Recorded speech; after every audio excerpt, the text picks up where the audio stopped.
Welcome to the Beyond Atheism podcast, with me, Nathan Alexandr, and my co-host, Todd Tavares. This podcast moves beyond questions of God's existence to ask, what's next in a godless world? If you're enjoying the show so far, remember to like and subscribe, rate and review, and consider supporting us on Patreon.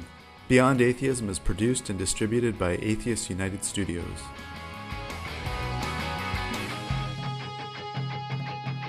Today, we are joined by Alex Zamușinski, a PhD candidate and teaching assistant at the University of California, Riverside. His areas of specialization are in secularism, atheism, and apostasy. His research focuses on the history of atheism and non-religion and the process of deconstructing or deconverting from religion, especially by those who were once very dedicated to religious practices.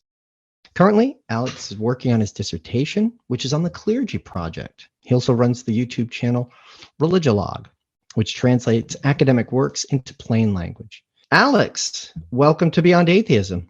Yes, thanks for having me. Yeah. Thanks, Alex, so much for coming on. Really looking forward to talking with you. So we wanted to talk about the Clergy Project. There's an organization. We've kind of talked about it here and there on the podcast, but it's going to be good to kind of do a deep dive on it. So can you just give us an introduction of what is the Clergy Project? Well, in short, it's a confidential online community for active or former clergy or religious professionals who don't hold any supernatural beliefs. Yeah, this is kind of in short. It was launched in 2011. And basically it provides kind of peer support to current and former religious leaders or religious professionals who, again, claim that they no longer have faith or believe in supernatural. And currently it consists of over 1,200 participants from all over the world, from 6 continents, over 50 countries, dozens of various denominations and religious groups. So when you say it's peer support, do you mean it's just other people who have other, presumably pastors or religious workers who have lost their faith and they support one another? Are they all? Right. This is just a forum or kind of online community where you can come and find like-minded people who are in similar situation. So they have basically 2 criteria for participation. First, you have to be lay people. No way they can join this project. So you have to be religious professionals, like a monk or nun, a former seminarian, missionary, a priest, imam, rabbi, and so on. And the second criteria that you should not have currently no longer believe in the supernatural. Those are basic qualifications for participation. So how did this begin? It's over a decade old now. It's still pretty young. Mm-hmm. How was it first organized?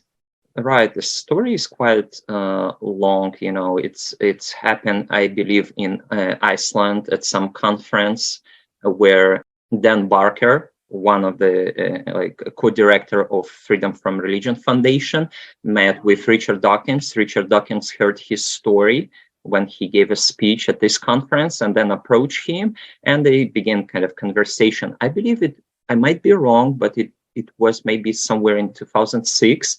So it took them a few years to come up eventually with this project.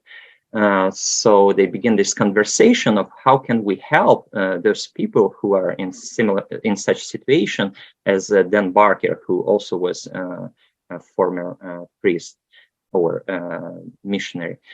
So to my knowledge, he shared his story with Richard Dawkins and others people in his network who are in similar situation, and then they met in a couple of years again.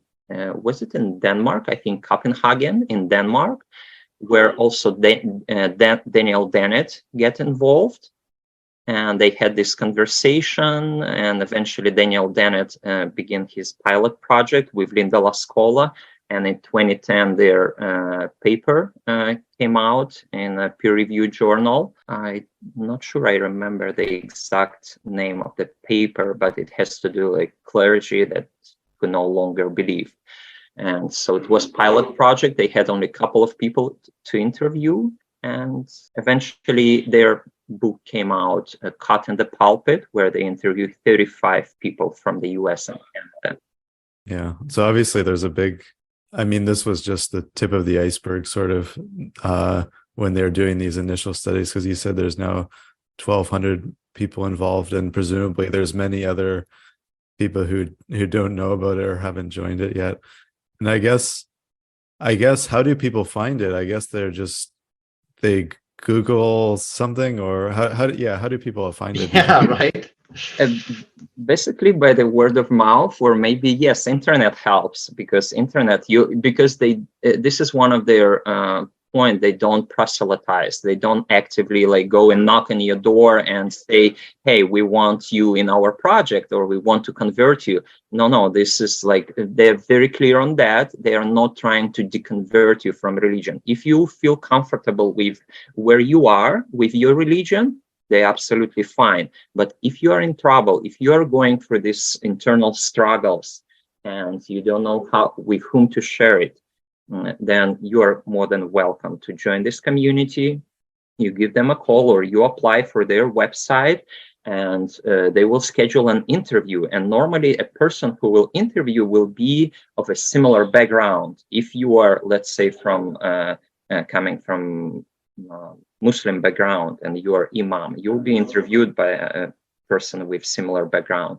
If you are an Anglican or Episcopalian priest, you'll be. If you are coming from evangelical, like Pentecostal movement, you'll be more likely interviewed by a person with similar background. And once they identify that you are really not an imposter who tried to find a sneaky way to get through these processes, they truly see that you are sincerely struggling with your faith, and they will let you into this forum. And once you there, you will be already just navigating. You can easily find, for instance, a person from your country. For example, if you are a Jehovah's Witness from Australia, you will go and find whom do I have people here from Australia? Yes. Are they from a Jehovah's Witness background? Or and you can easily kind of make a friendship with them, connect with them, and you can share kind of similar pain.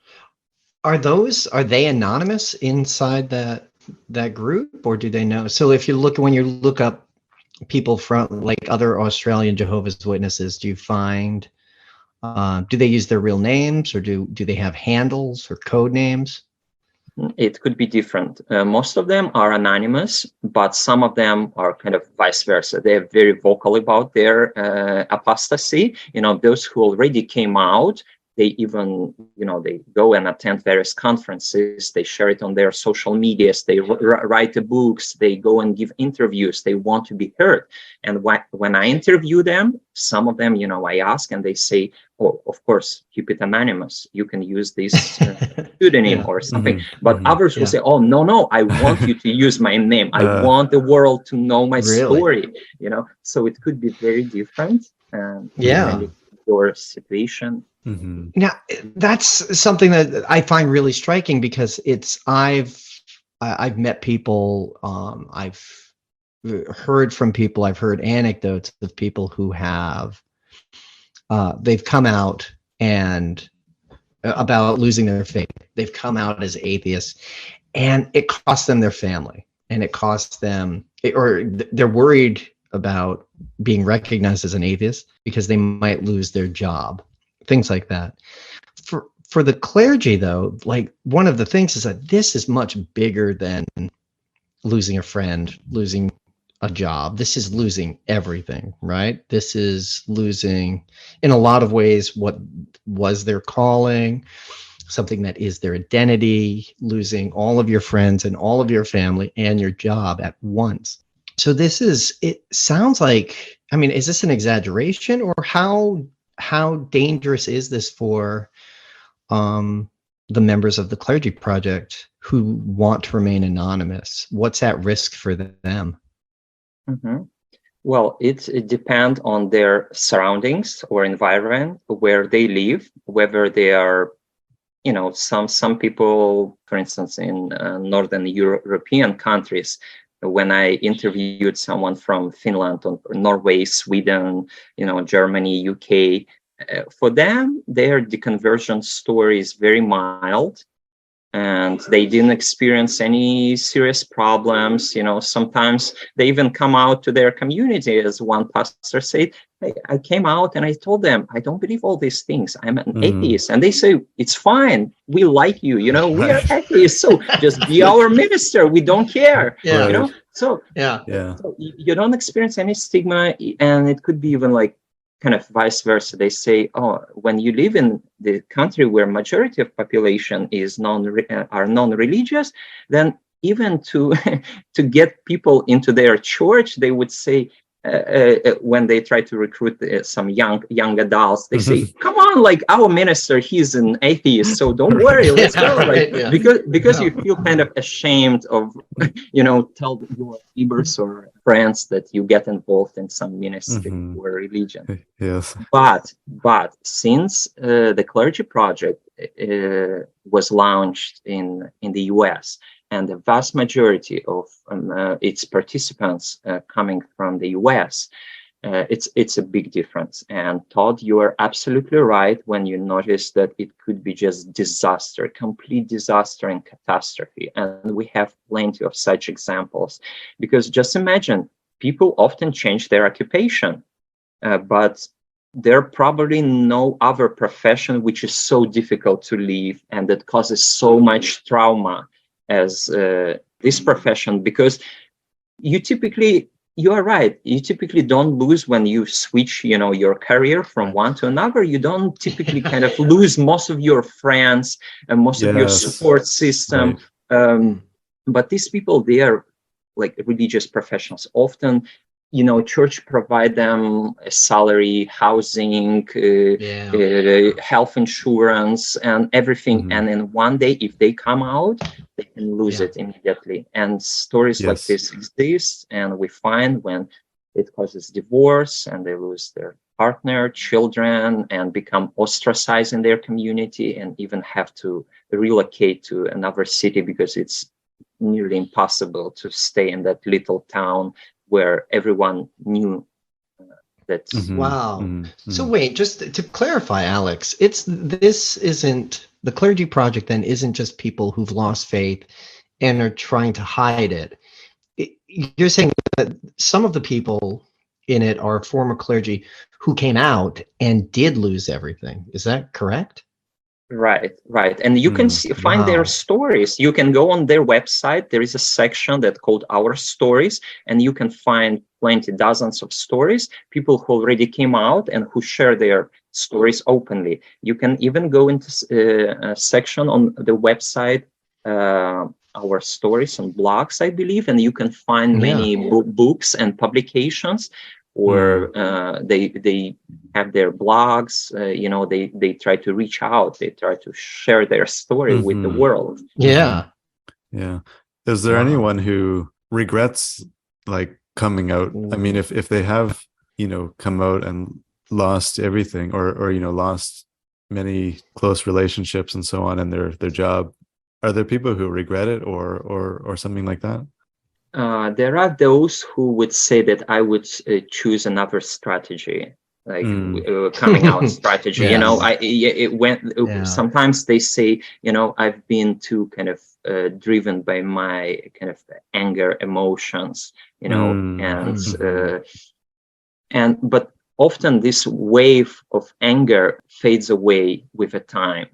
Often many participants would share that, yes, in the beginning, I was really anti-theist. I became so angry with religion because it took so many years of my time. I invested, I sacrificed, I did missionary work. I went to all these different poor countries and tried to save people and help people. I was going door to door and you can imagine. But again, it depends. The phenomenon itself, it's so complex that it's really hard to identify some holistic picture and would say this is the pattern you will find everywhere. No, the phenomenon is so complex that you will be surprised if we will begin kind of discussing some how should I put it, like extreme stories, because the stories are so different, so diverse.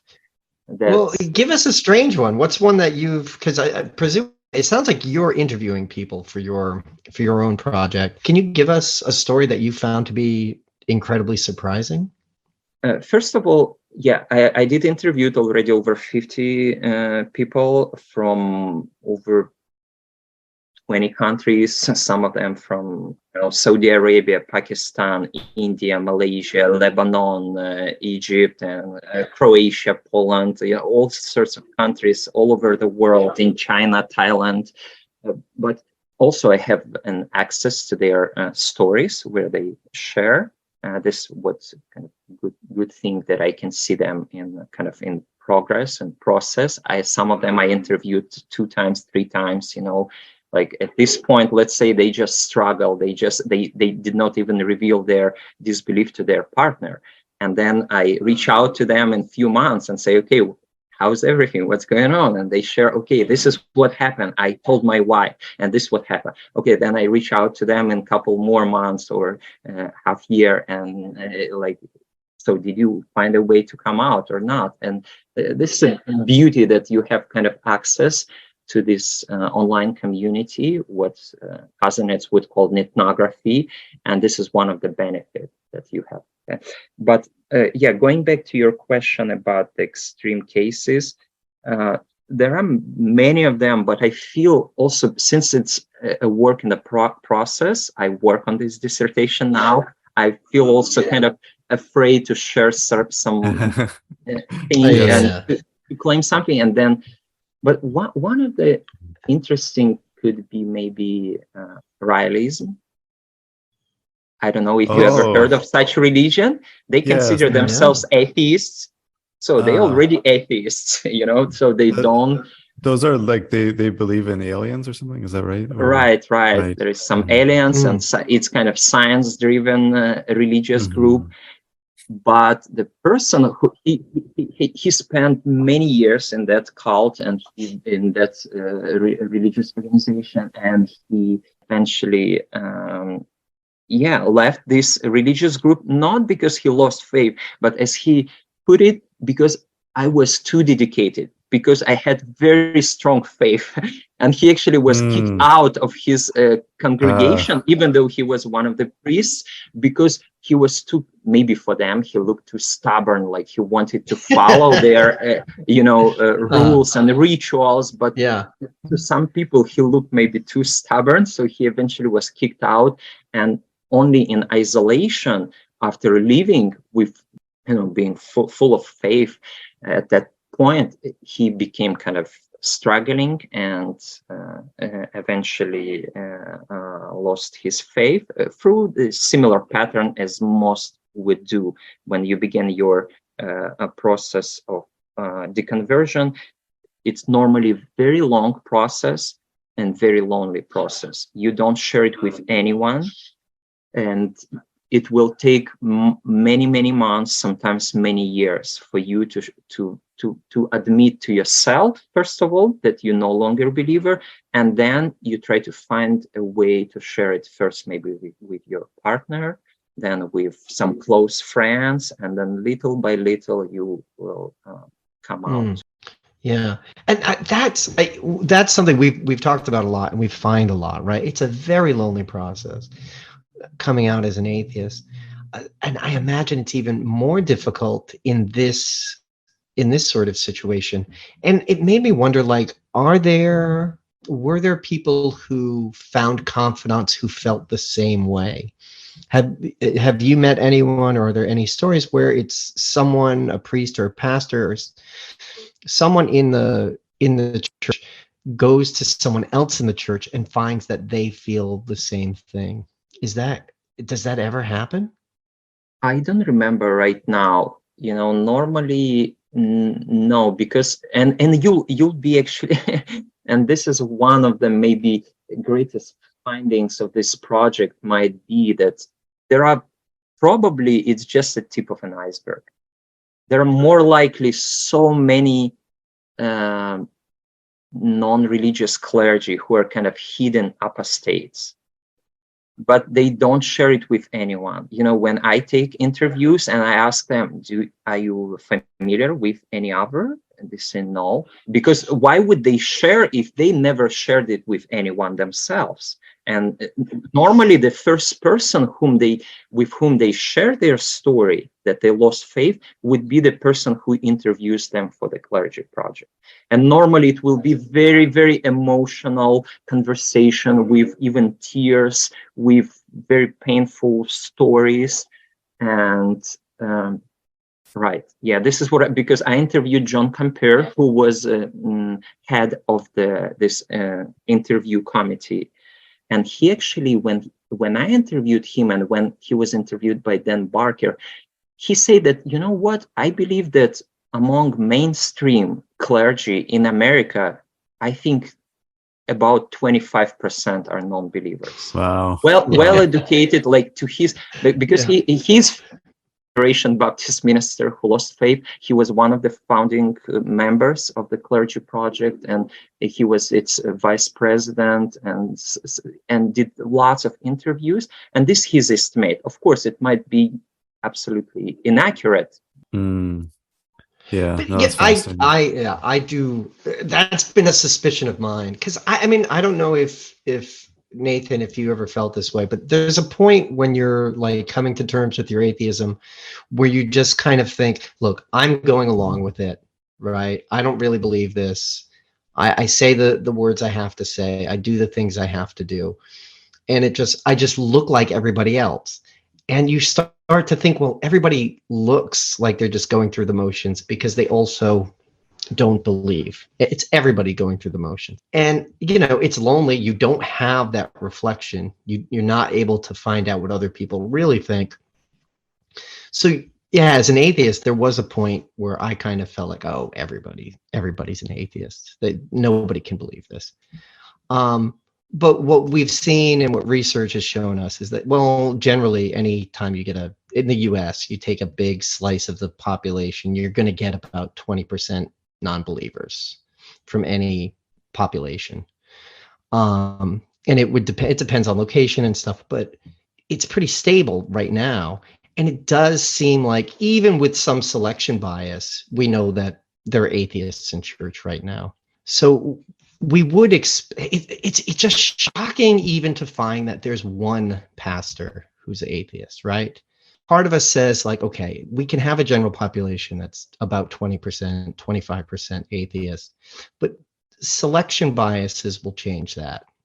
Maybe you go into a church and it's only 10% hidden atheists, but you get to the leadership and you get to pastors, it should be 0 or 100%. I think that's another possibility. It's 100% atheist. Do you know what the thinking is behind this? How they get to the 25%? Why would it be that high? I'm not sure, though, but many of them would claim that one of the triggers why they left was since, again, most of the participants come from Christian background. So they were influenced by the scholarship on historical Jesus. So when they get to know and read those sources, often produced by members of Jesus Seminar, like Marcus Borg, John Dominic Crossan, so they were influenced by that. And this is how the story of deconversion often would begin. So that's why he emphasized well-educated. You must be like really kind of, if you read a lot on that subject, then maybe at some point, because how it normally would begin, I think for many apostates, if I may, like one of the favorite movies will be The Truman Show. Mm-hmm. Mm-hmm. I don't know if you remember with Jim Carrey, when he lived in that bubble, it's like a paradise. Everything is like you live like in paradise. Everything is so nice. But maybe you've noticed something. something unusual. And then you begin kind of questioning it. Mm. And then your kind of journey of deconstruction begins. You start, okay, but is it true? Why is that so? And then, it's little by little, you try to understand, hold on, why did I believe all this stuff? And at some point, you come to the situation that, hey, for so many years, every time I would turn on microwave oven, I would step back a couple steps because I think that it's dangerous and it can cause a cancer. But then you begin kind of thinking, but hold on, I do this, but why do I do this? And then you start kind of coming to this point when some person whom you simply trust, they told you this, but you never question it. You simply accept it. And this is how most of them, this is the first question I ask them when I interview, like, how did you become a kind of religious person? How religion came into your life? Mm-hmm. And it happens that most of them is through socialization. They will, like, straight away, most of them, many of them, not most, but many of them will say, I was indoctrinated by my parents. Like, I grew up in the church. Church was everything to me. I was living, many of them are children of pastor ministers. Yeah. And they simply never question. Mm-hmm. So yeah. No, that's all you need, just little bit kind of trigger that will spark your curiosity, and then you begin like questioning and searching. And as I've mentioned, it will take long time until you will admit to yourself that that's it. And do you think it's mostly like intellectual reasons, like you mentioned, like sort of reading about the historical Jesus and that sort of thing, or maybe reading about the historical construction of the Bible or something like that? Is it more of an intellectual thing that causes them to lose their belief, or is there something? I mean, it's another story we've heard many times, is kind of like, someone may disagree with their church's stance on things like gay rights or whatever, and it's they realize their church is not accepting, and then this kind of pushes them away. Anyway, so what I see. I don't know how to phrase that. No, it's no, absolutely. I completely understand what you mean. And yes, this was a claim by Altmaier and Hansberger, two psychologists of religion from Canada, who did the studies in the 90s.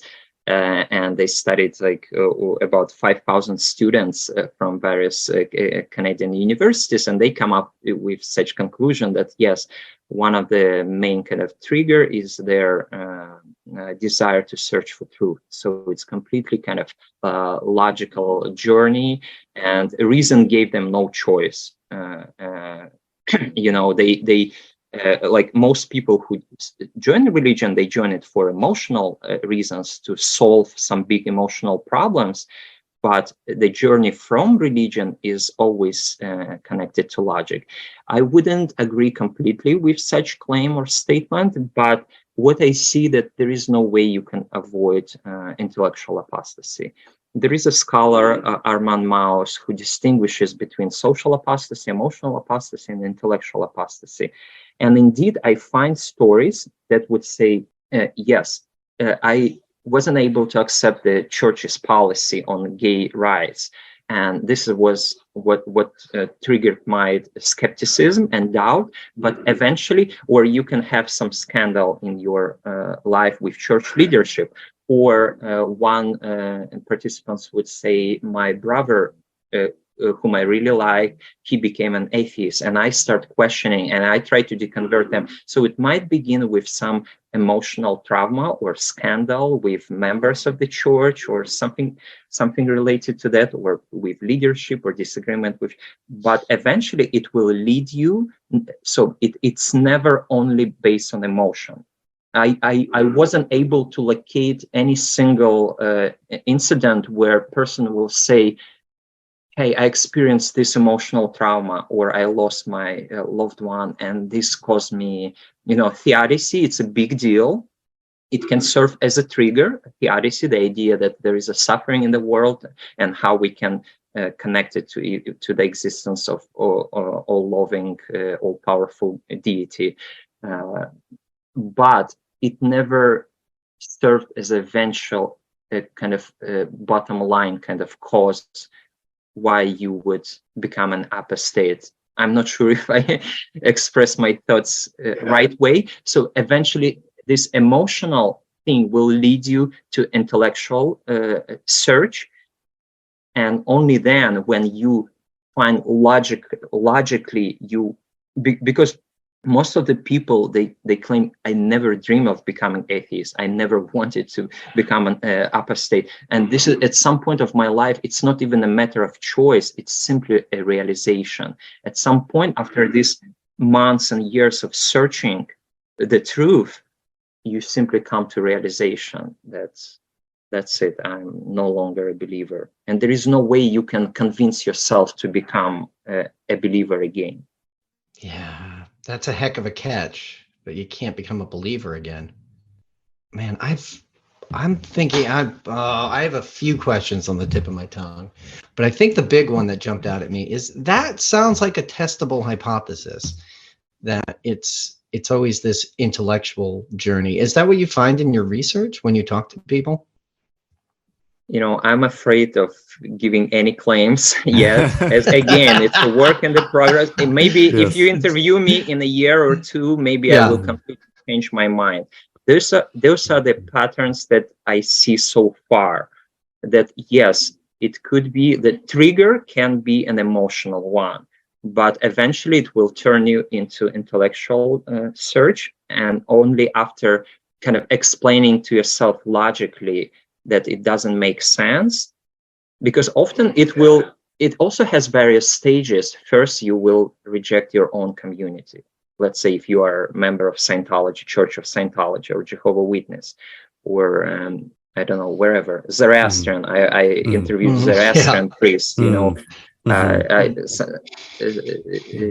sometimes you'll be surprised, even one of participants comes from Native American religion, a healer, spiritual healer, and they lost their faith, and the pattern was similar, like logical, for watching Hitchens, Dawkins, all these debates. That's really interesting. Wow. Yeah. That's amazing. Yeah. I found people from all sorts of religious backgrounds, not only So when they make this journey from, like, through an intellectual discovery using logic, and they turn to the Clergy Project, what are they hoping to get out of it? What is it that they find there that helps them out so much? This is also a very important thing to mention, that the Clergy Project doesn't serve as some place where you would stay for a long time. Some do, but most of them no. Most of them, they just come in this period of this struggle and transformation when they want to find a solution to their current problem. For example, they want to find like-minded people, share their story, see what. Sometimes it's just a matter of curiosity. Some participants, they lost their faith long time ago, and they came out long time ago, like maybe a decade ago. But now at some point of my life, I've been a minister, so let me go and chat with those people. Let's see what is going on. It's a matter of curiosity. But in most places, it's a really, really serious, as I mentioned at the beginning, like peer support community, as they joined with Recovery from Religion organization, and they go through counseling. I'll give you an example, like one person who is even right now struggling. He's a youth minister, and his parents are ministers. His wife's parents are ministers. So they grew up, they were homeschooled in very conservative religious environment. And now he lost his faith, and now he's struggling, and he doesn't know what to do. This is the only thing he could do. He graduated Bible college, very conservative Bible college. And so the Clergy Project offers him this psychological counseling. They pay for that. They help him to obtain new degree and switch profession. So when he will leave his ministry, he will be able to go and find some job. So it could, or simply you can come out and say, hey, everyone, if you went through this kind of experience, do you mind sharing with me how you came out to your spouse? Because I'm struggling with now, and I really don't want to mess up. Like, if you have some stories that you would regret now, like, advise me on strategy, how to deal with that, or how to come out to my parents. Yeah, well, that's really interesting. One thing I was thinking about is, this language of coming out. I wonder how many parallels there are, with coming out as gay or lesbian or bisexual or trans or something like that, and coming out as an atheist. I wonder, like, has there been actual literature about that? Like, I sort of imagine there's similar trajectories, sort of, that you tell the people closest to you first, and then kind of gradually work your way out. Yeah, I wonder, like, has there been research on that sort of parallel processes? All I know that it's indeed the term came from LGBTQI community, obviously, and then secular humanists, they simply integrated this terminology into their language. And to my knowledge, I might be wrong. I remember at some point, American atheists, they organized such a campaign, kind of, that we need to take an example from LGBTQ and the way they did their PR, and we need to accept, kind of do something similar. And this jargon was also used, to my knowledge, in Washington, D.C., when they had this huge gathering, that it's time for us to come out. It's, we should not hide. And nowadays, it's already, no longer, to my knowledge, associated only with LGBTQI plus community, but also with secular humanists or atheists. But I'm not aware of any kind of literature that is academic literature. Are there a lot of happy endings with the members of the Clergy Project? So people who go through and do make a transition to some, a new profession in the secular world, or at least comfort and safety relatively in their religious community? Yes, and we should not. Thanks for asking this, Todd, because we should not forget about those people who, going through this experience, they experience some type of euphoria. They were born again, the same thing that they were born again into Christianity or their religion. They were born again, and it was also sometimes it accompanied with tears and this real, like, transformation. As I mentioned in the beginning, there could be like mild deconversion and then transformative. Mild, when people say, I did not even experience any deconversion, I did not feel any difference. As one priest say, you know what, I'm not sure I ever believed in God. I say, what?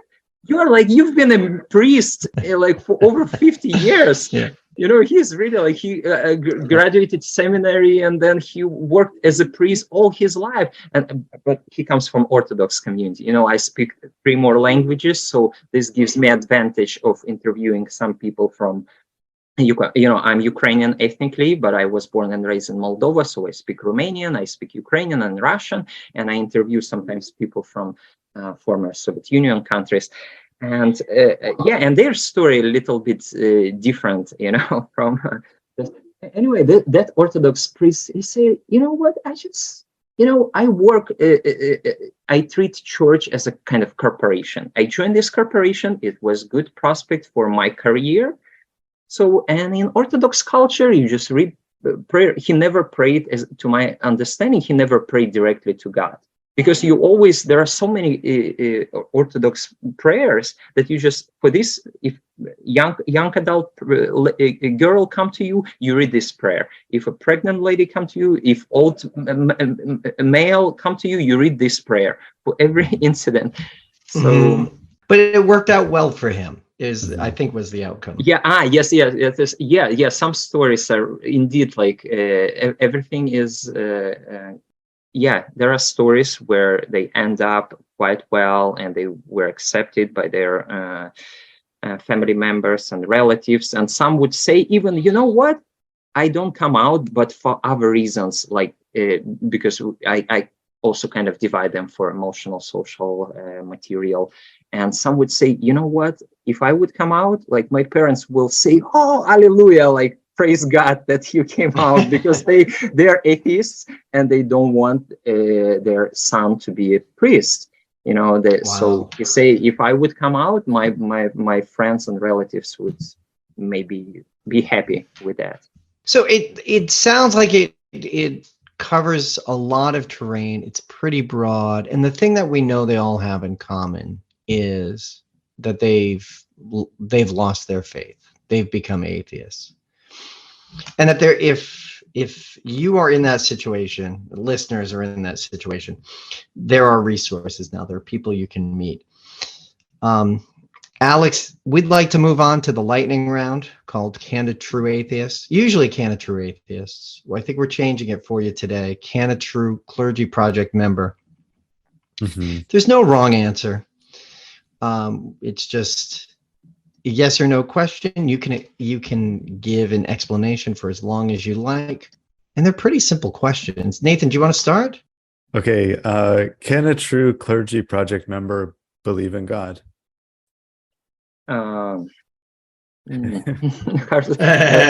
First of all, yes, sir. Going back to can a true atheist, I need to clarify that many, not majority, but some clergy project participants would never use this word atheist. They don't like to use this word atheist. So can they believe? Not according to the criteria set by the Clergy Project, because the Clergy Project is very clear on that you should not have any belief in the supernatural. Although I found that some do, but not maybe in a personal God, but in some type of power of amulets or energy and things like that. As a follow-up, though, can a true Clergy Project member actually be an atheist, a strong atheist, and reject all gods? Absolutely, not just atheist, but anti-theist. Many of them, especially at the younger stage of their deconversion, they become very strong anti-theists. Wow. Very, very vocal, who try to debunk their faith, try to deconvert maybe members of their community or some other people, and they would like to write a book. They would like to give a, talk that I became an atheist. They go to some news and give interviews and things like that. Wow, I find that shocking. I'm surprised. Can a true Clergy Project member be friends with religious people? Absolutely. And some would say, I am religious. They still think that they are religious and they enjoy being religious. They would say, while there are many people who would claim I'm spiritual but not religious, they will say I am religious but not spiritual. And they would call themselves, we are Christian atheists. Yes, right. Or really, it's also another way to put it is religious naturalism. Yes. Yeah. So they enjoy community. They want to be part of. Often it's like, for example, some liberal, like Unitarian church, for instance. Kind of tying a few of these together. Can a true Clergy Project member feel guilty? Guilty for what? Oh, that's a good question. The thing that jumps out to me is feel guilty about working for a church, for supporting a religion. Right. Because yes, this is what I haven't said yet, that many of people whom I interview, they are still currently, they are involved in ministry. But some of them would say, you know what? After losing my faith and becoming an atheist, I became a better minister. My sermons are better. People really like me, and I received such great feedback. I became more open-minded, and people are really enjoying, and my church is growing. But there are various reasons why they cannot come out. And indeed, this is some of the, at least I've heard that there is some kind of critique from a non-religious community that they kind of complain in this type of religious professionals that, hey, if you lost your faith, it doesn't matter. You must be able to kind of sacrifice everything, and you should not stay, because by staying there, you continue to support this evil structure. But since so I've heard such critique. But again, this is part of my project. This is part of my goal, to find out why these people cannot come out and keep being in the closet. And I don't want to disclose now all such reasons, but believe me, there are some, and they are not only selfish, egoistic, related to material. Yes, there are some who would say, come on, I'm 57. All my life, I only been doing this thing, and now all my, my housing, my health insurance, everything tied to this. And if I come out, they will fire me. So I have only like couple years left until my pension. So let me retire, and then I will come out. But believe me, not everyone's struggling with this. There are some other very good social reasons and important reasons why they cannot come out, and maybe they do experience guilt, but had to deal with that. Yeah, kind of the flip side of that question. Can a True Clergy Project member enjoy their job despite everything else? Absolutely. They would say, I serve people. This is the main goal. I love serving people, and I see how many people need my help, and they try to be. But those are very open-minded people who are not dogmatic, and who would be, or often they would turn to chaplaincy. Yes, few people whom I interviewed, they were chaplains, and they say, I see people suffer, they're in struggle, and I'm here to help them, because this is the best thing I can do. Yeah, that's something I just learned about chaplaincy. One thing about this, I wonder if they've done this before. Maybe this might be an issue for members now once they've entered it.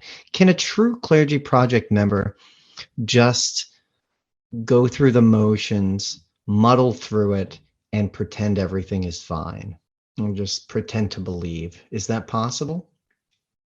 I had only one such case. It was a rabbi from Israel who, after becoming participant of the Clergy Project, and turned back into kind of, he found meaning. He said, no, I better be he doesn't want to leave Jewish community. He wants to be part of Jewish community, even though it seems like he lost his faith, but then he possibly found out a way to explain to himself why believing in God is a better option. And at this moment, to my knowledge, the last time I talked to him, he returned to his belief. Wow, that's amazing. Okay, and the last one, can a True Clergy Project member never come out, so they stay in the closet forever?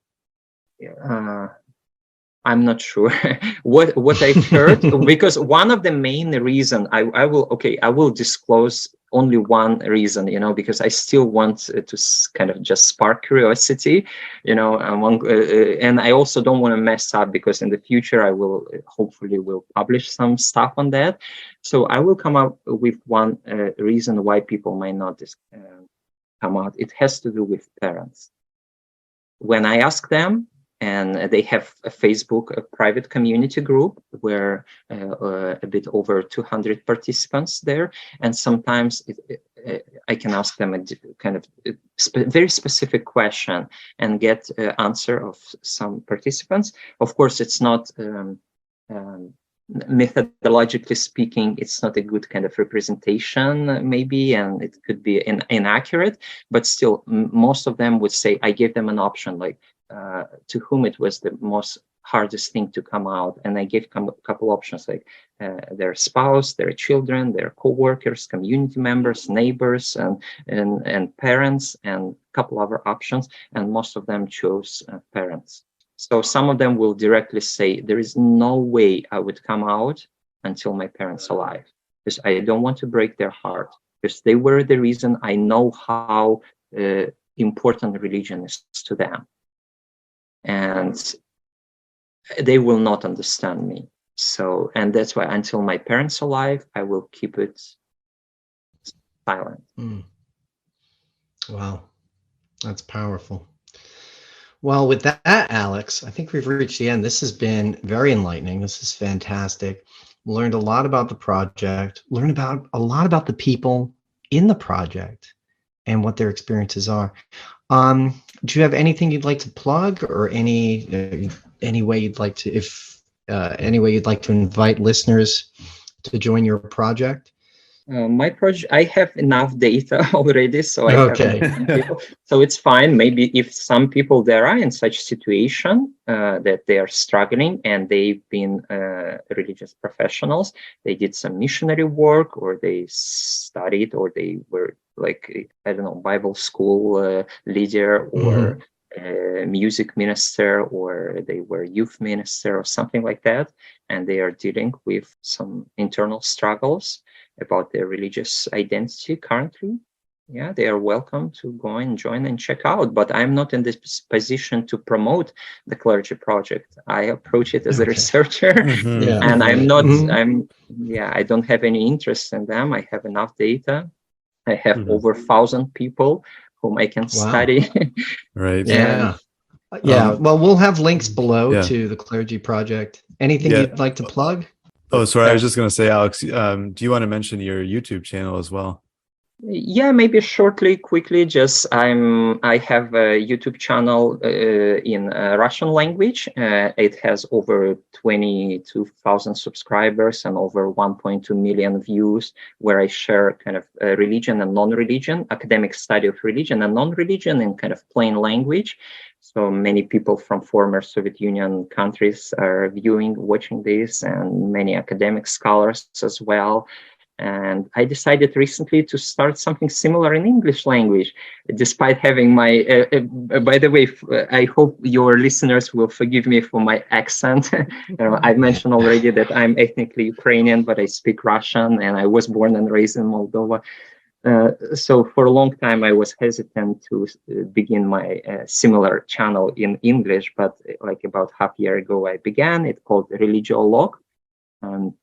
So if you just dial Religiolog in YouTube, you'll find it. You can watch some of my lectures on the kind of academic studies of religion and non-religion. One of the main goals is to I believe that religious literacy education enables a kind of deeper appreciation of various cultures and helps to have a positive influence on various stereotypes and prejudices related to disinformation about religion. So, yeah, that's an excellent goal. And we'll have links to that below. Alex, thank you so much for coming on today.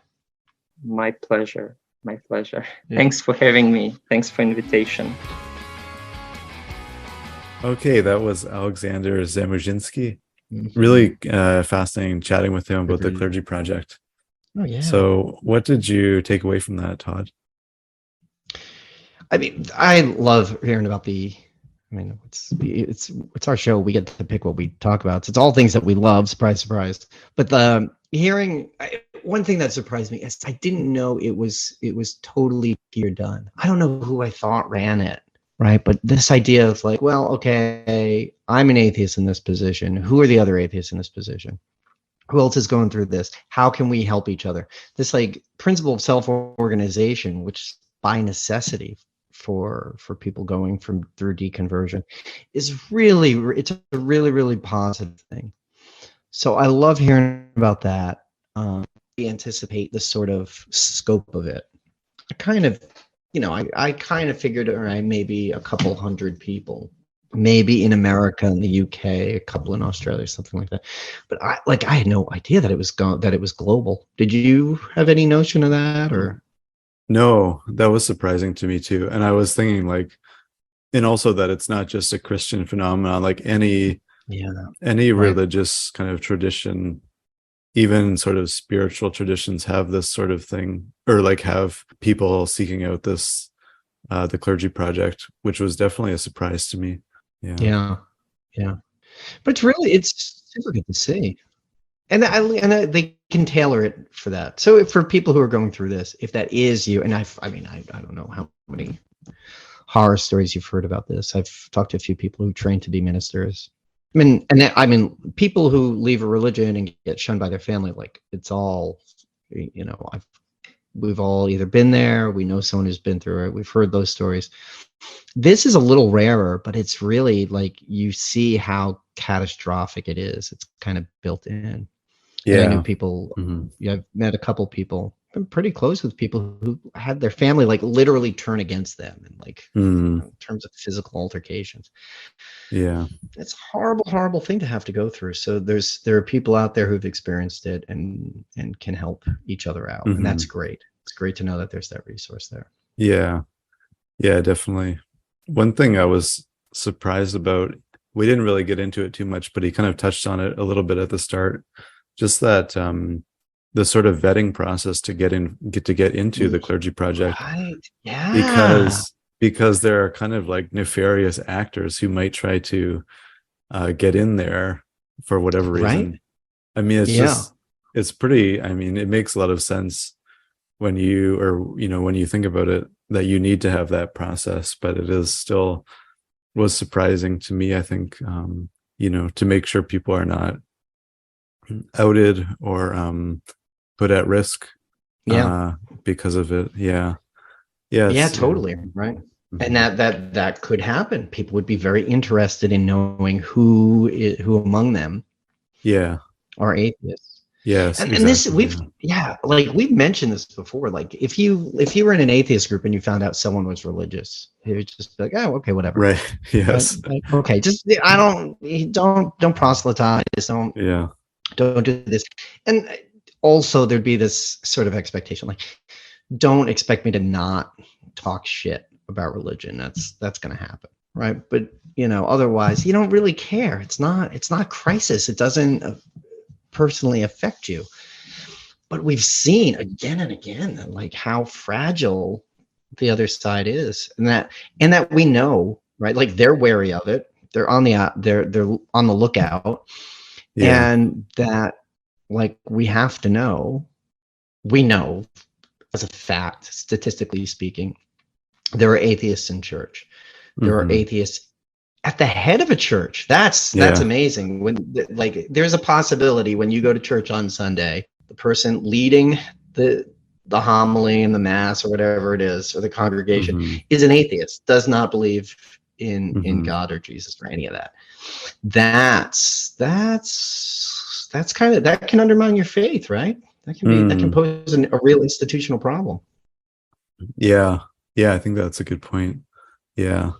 It is funny because one of the things that we know is it's not, big picture is that one of the things that this whole experience that we're documenting before it comes beyond atheism, part of what we're trying to figure out is how we get from this current crisis within religion, which is just that people are leaving religion.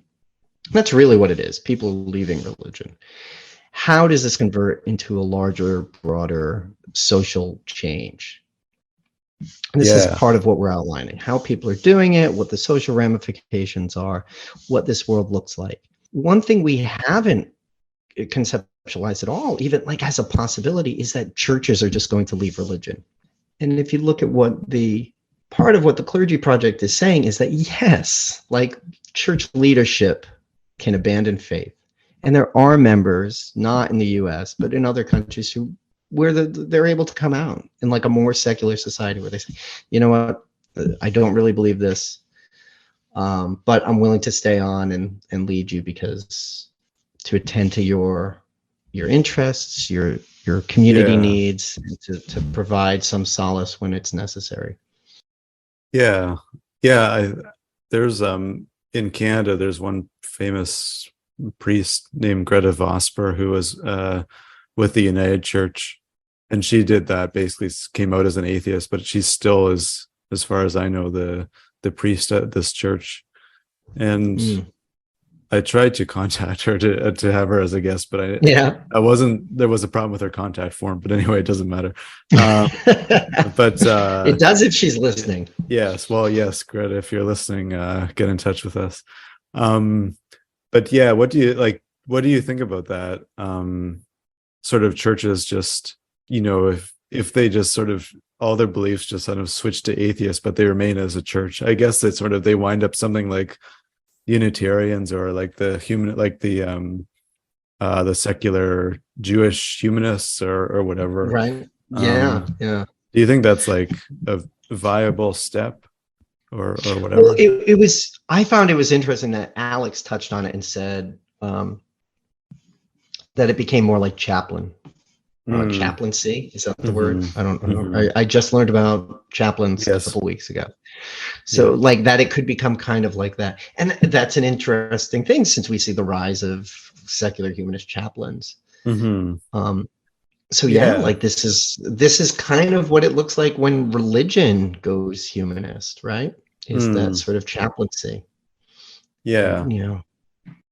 Yeah. It's, I mean, in that case, it's like, like we've talked about the 3 B's of like belonging, behavior, and belief. And in this case, it's like you just sort of lose the belief or like the supernatural belief, but you maintain the belonging and the behavior. And that's, there's still probably a need for that. But I mean, it's, again, I don't think it's like, not everyone will necessarily want that. I mean, I don't know that I would want a weekly service to attend or something, or rituals, but some people may, without the supernatural elements. Right. Yeah. But part of that is, I think connected to it is that the belief, there's zero difference externally between belief and pretending. Yeah, that's true. There's just, you can't distinguish it. And one of the great, like the classic marks of this was like, if you go back to the Soviet Union, 1988, and you're like, and you start asking everyone in the Duma, everyone in the party, like, what do you think about this communism thing? They're all like, yes, communism is the way. This is the true way. We're going to bury the West. Right. You're right. It's the proletariat is the future.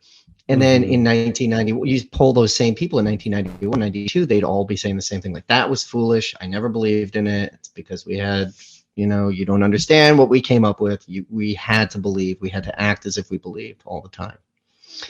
Right, because they all abandoned it at the same time. Yes. If you throw a house party and everybody leaves at the same time, right? It's sort of the same thing. Go around, ask everybody, how's it going? You like the food? You like the music? Oh yeah, it's great. It's great. Everything's good, beautiful, love it. It's the best. Yeah. And then one person leaves and everybody leaves. It's a little bit like that. Where do they really mean what they're saying? Do they really believe? Outward appearances are everything. Yeah, that's a good point. I mean, I think obviously it's most healthy, I think, for a society that people actually don't need to pretend to to believe what they say they do.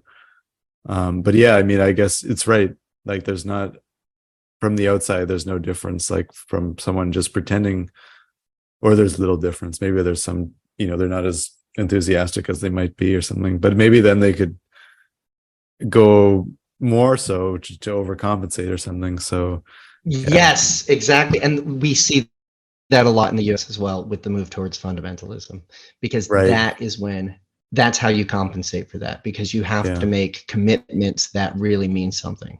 All right. So when you start becoming more fundamental and you move away from the secular world and you cut out meaningful things, then that's how you show that you have a stronger faith. Yeah. But because it's so fragile, it's a deeply insecure thing.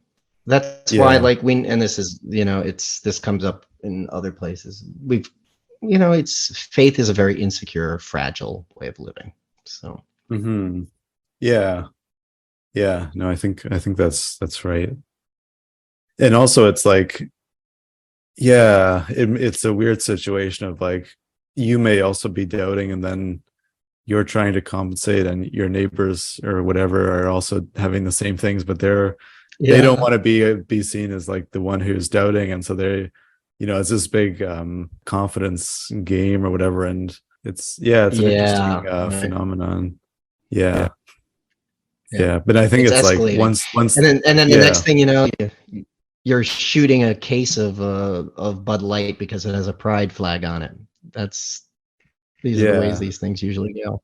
Yeah, probably another thing, it's hard to admit maybe if you're wrong, like even if you know you're wrong, it's hard to admit that to yourself as well and to other people. So you can kind of double down on it.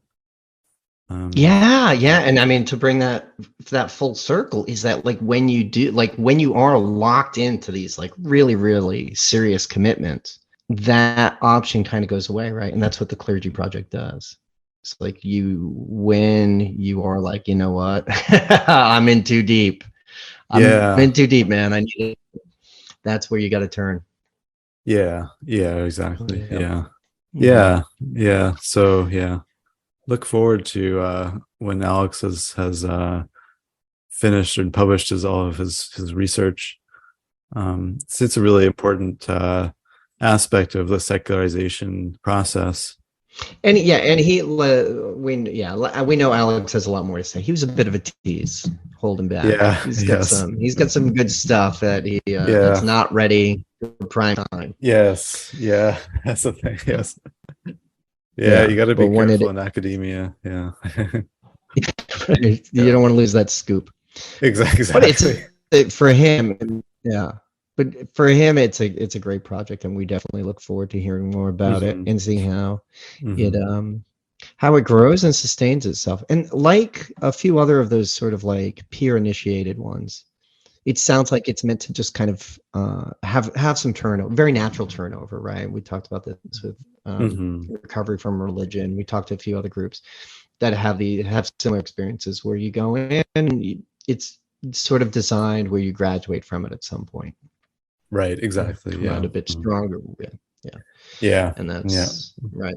Make that conversion, make that change, get that part of your life back to have some control on the terms that you want to have with. So big ups to the Clergy Project. There are people we've wanted to talk to for a while, and Alex, as an investigator, as a researcher, has a great view on it. So really appreciate definitely. That. Yes. We also want to thank our Patreon supporters for our ever increasing number of Patreons. Yes. We really appreciate it. Thank you guys so much. We have links below to our Patreon. We understand the pressures everybody's under, and that we might not be top of the list, but if you hit like and subscribe, that's free, and that always helps us, and you never miss an episode. So please smash that button right now. And always, we love hearing from you guys, and especially your complaints. If you do want to pray for us, be sure to send that to Nate G. Alexandr on Twitter. Twitter is still working today. It is. Send your prayers. Send your prayers. Prayers, feedback, all that stuff. We need that. Yeah. Otherwise, I'm still an internet hermit, so don't bother looking for me. Nathan, you got anything going on you want to advertise? Oh yeah, actually that's a good thing. I do want to advertise something. I'm involved with another podcast as a sort of behind the scenes. It's called the Life Stances Podcast. It's also about non-religion, and so it's I'll just include a link below. Check it out. Okay, fantastic. How many episodes do you have up now? We have a grand total of 1 episode up right now. So savor that one. Everybody get in on the ground floor. Check it out. Exactly. Yes. Otherwise, we'll just be haunting your dreams as usual. Yeah. Who else do we like? It's been a while, Nathan. We're on summer hours. Yeah, already. exactly. Just think the Red Japan who plays our music. They play live in house every week. How they do it, I'll never know. It's amazing. Yeah, big ups to Red Japan. Everybody, thank you so much for listening, and we'll talk to you next time. Bye-bye.